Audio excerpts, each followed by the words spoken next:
Darlington Throwback Weekend has become one of my favorite modern NASCAR traditions. On this show, I tend to focus my attention towards the future, but it's nice to spend a weekend looking back at some of the most iconic and forgotten paint schemes of NASCAR history. And there's no better track to host Throwback Weekend than Darlington Raceway, the track too tough to tame, the Lady in Black, too many nicknames, too many stories to count. The track is celebrating its 75th anniversary this season. Roughly half of the Cup Series will run some sort of throwback scheme this year. Most of the Xfinity Series is represented. This year, rather than running through every single scheme and just giving you my unprofessional opinion on each one of them, I wanted to get all of you involved. That way we could have thousands of unprofessional opinions. I asked you this morning to vote on various throwback scheme categories that I created. It is my channel. I got to pick the nominees, but y'all voted. The results are in. Let's take a look at this year's Throwback Weekend winners, and I'll let you know which selections I most agree with. Let's kick things off with the most historically accurate throwback schemes. I nominated Ty Dillon, who's throwing it back to Patty Moyes, 1989. Not only are the colors and the design exactly the same, but the sponsor is the same. Awesome that the same family, the same basic company is still doing something in NASCAR nearly 40 years later. This scheme deserves more credit than I think it's gotten this week. That's my first nomination. Second, William Byron is throwing it back to Jeff Gordon's final ride in the number 24 Chevrolet. Homestead 2015 ran this special chrome livery. The only thing that could make this throwback even more accurate is if they included the playoff yellow spoiler and splitter. Remember, Jeff Gordon was going for a championship in his final full-time Cup Series race. But still, this throwback is incredibly accurate, and I'm including Xfinity Series schemes in today's show. Carson Kvapil is throwing it back to Jamie McMurray, who won 7 Cup races in his career, but perhaps the 2 biggest wins came in this paint scheme in 2010, the Daytona 500 and the Brickyard 400. Got the same sponsor, Bass Pro. The orange looks awesome. The same car number.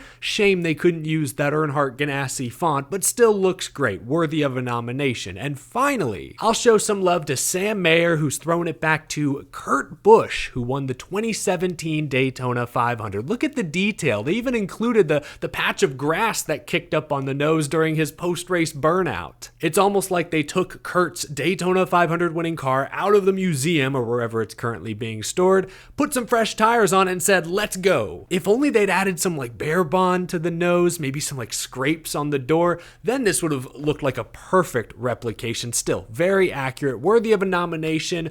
I asked you earlier this morning which of these schemes is the most historically accurate. The results are in. The winner, by a pretty considerable margin, is William Byron, throwing it back to Jeff Gordon. I should have known. A couple of popular race car drivers. Hendrick Motorsports is a popular team, and objectively speaking, minus the windshield playoff banners, this is probably the most accurate rendition. Same sponsor, same colors, same car number, same team. I mean, yeah, objectively, this probably should win. Next up, the Xfinity Series really showed out this year. I get that it's difficult for Cup Series teams to convince their sponsors, who are paying hundreds of thousands of dollars, to alter their logo, change up their colors, to get away from their traditional brand identity. But Xfinity Series teams and sponsors have a bit more creative control. Which throwback scheme was the most creative this year? My nominees are Sammy Smith in the Dale Earnhardt Jr. 3 doors down colors. Love this scheme. Dean Thompson, another Jamie McMurray throwback. This one to his 2009 Talladega win. Some Roush colors here.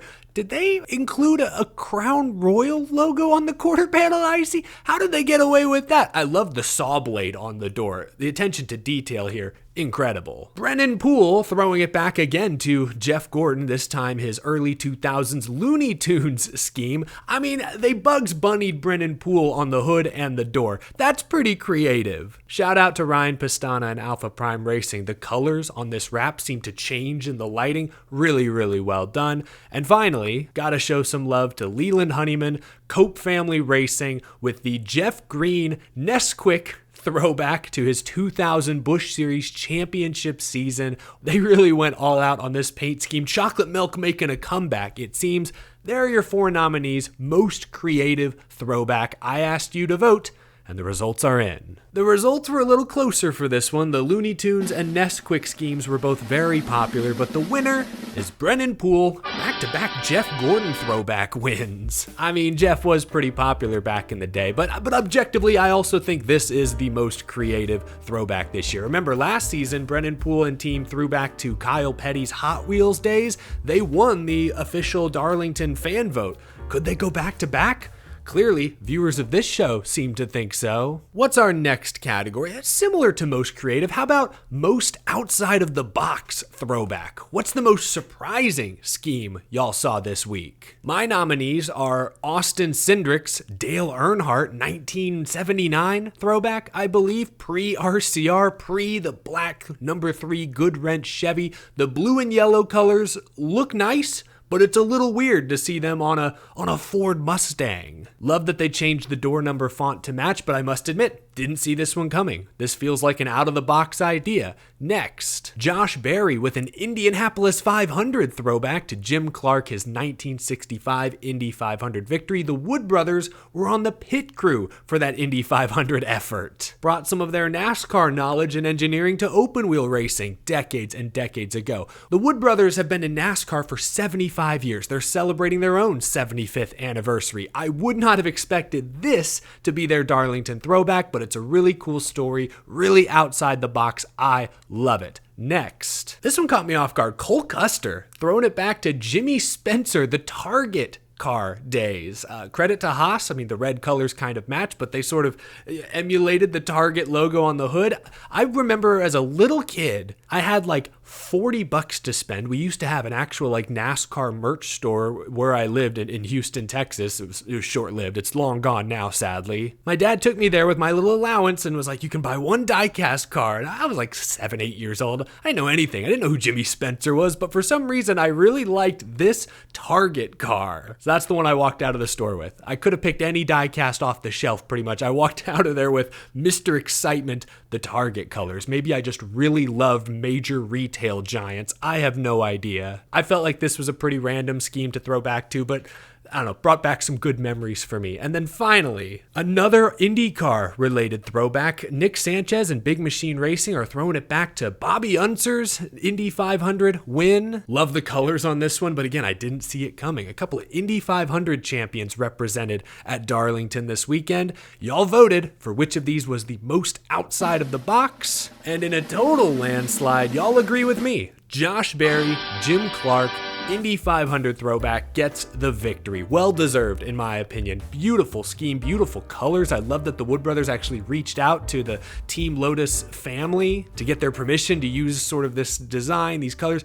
Really, really, really well done. Get some tissues out, folks, because next up, we have the nominees for Most Sentimental Throwback Scheme. Racing is a family sport, so we'll start with Ryan Blaney, who's throwing it back to his father, Dave Blaney, his one and only Xfinity Series win back in 2006 at Charlotte.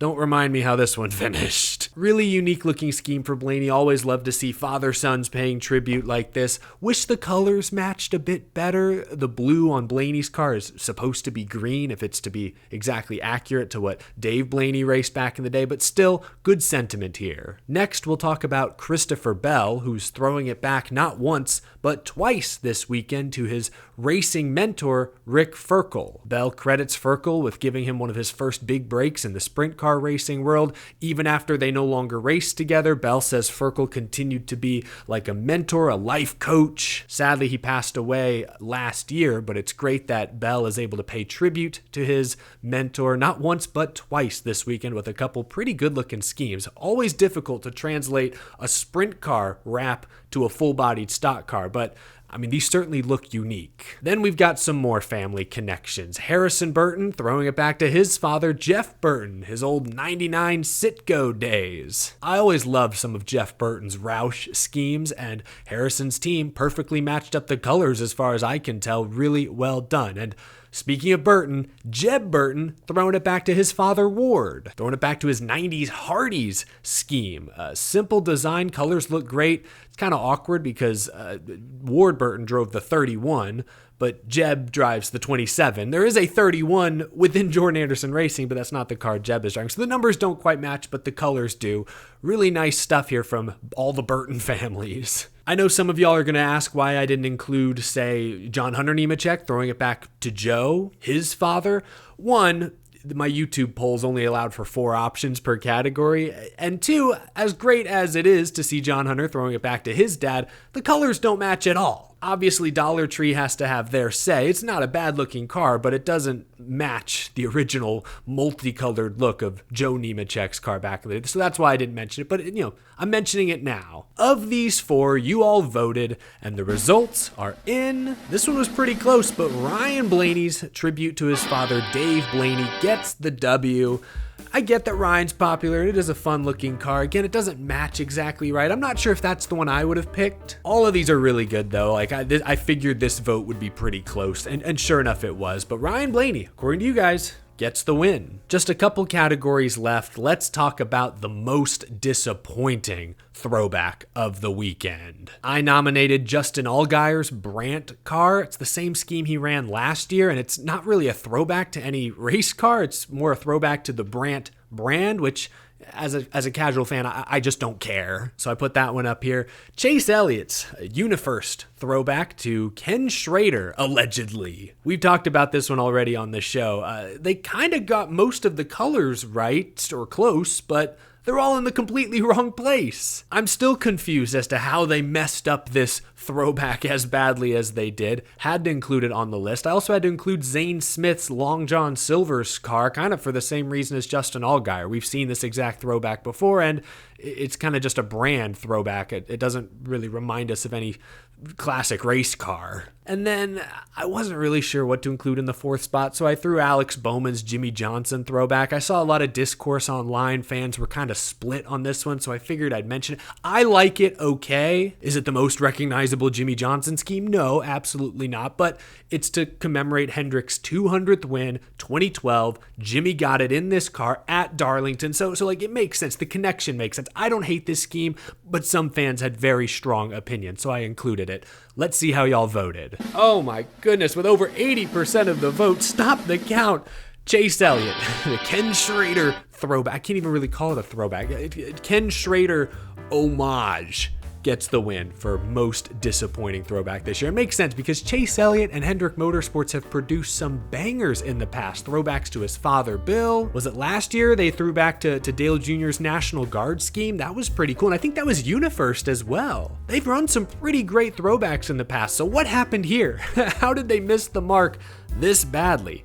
Not surprised at all that this was the most disappointing throwback for many fans. One final category, I think this is the best one to end with, most recognizable throwback scheme. Again, there are several really good options here. We'll start with Parker Retzlaff, Alpha Prime Racing, throwing it back to Ernie Irvan, the old Kodak colors. The yellow Kodak number 4 is iconic. I actually grew up, I think was it Mike Skinner who drove this car in the early 2000s? Scheme didn't quite look like this. This is the best version, I think, of the Kodak car with the colors on the side. Visual Pack, I don't even know what that is, but it sounds like a film company, like the successor to Kodak, if Kodak's even still around. Really good looking car, instantly iconic. Had to include this on the list. Of course, I had to include Kyle Larson's Tony the Tiger Kellogg's throwback. Terry Labonte won at Darlington in 2003 in this very paint scheme. The Tiger stripes are back in the year 2025. I love it. I love it. Instantly recognizable, one of my favorite schemes as a kid. We've seen some really good Adam Petty throwbacks in the past, but I gotta give some credit here to Daniel Dye and Colleague Racing. They got the colors exactly right. I saw Kyle Petty shared his support for this scheme on social media. Really nice job, really nice tribute. And lastly, there's so many good ones to choose from. Again, I only had 4 slots. Like I thought about including Joey Logano, throwing it back to Cale Yarborough, NASCAR Hall of Famer, the Holly Farms yellow colors. I love the colors on this car, even though the door number is a bit different. Anthony Alfredo is doing the silver bullet, like Sterling Marlin style throwback, which is always nice. I personally really like Denny Hamlin's Carl Edwards throwback, another scheme from the early mid 2000s when I was getting into the sport. My first race I ever went to was won by Carl in a similar Office Depot scheme. So many to choose from. I had to narrow it down to 4. Getting my 4th spot here, Kyle Sieg throwing it back to Ricky Rudd, the Haviline colors. Y'all know I love black and yellow, regardless of the shade. This scheme pops, instantly recognizable, just screams turn of the century, peak NASCAR days. I'm pretty confident in how fans voted on this one, but all 4 of these, plus some of the others I mentioned, are worthy of consideration. Let's look at the results. The most recognizable Darlington throwback of 2025, according to you, is, but it's not particularly close. Yep, Kyle Larson's Terry Labonte Kellogg's throwback. It's great. I wouldn't blame you if you clicked off the video. I did not need to do that. That was low-hanging fruit. Very cringe. Anyway, yes, Kyle Larson's number 5 Terry Labonte throwback gets the win. Most recognizable throwback of the weekend. If you didn't get the chance to vote this morning, I know I only gave y'all a few hours, leave a comment. Let me know what your favorite Darlington throwback is. Let me know which schemes you think should have won these various unofficial awards. Leave a comment down below. This was a different way of doing this type of video. I enjoyed it. I hope y'all enjoyed it as well. I'm open to any and all feedback. I will talk to y'all later this weekend. Darlington Xfinity Cup Series action should be a lot of fun. I'll see you soon. Have a great rest of your night, folks.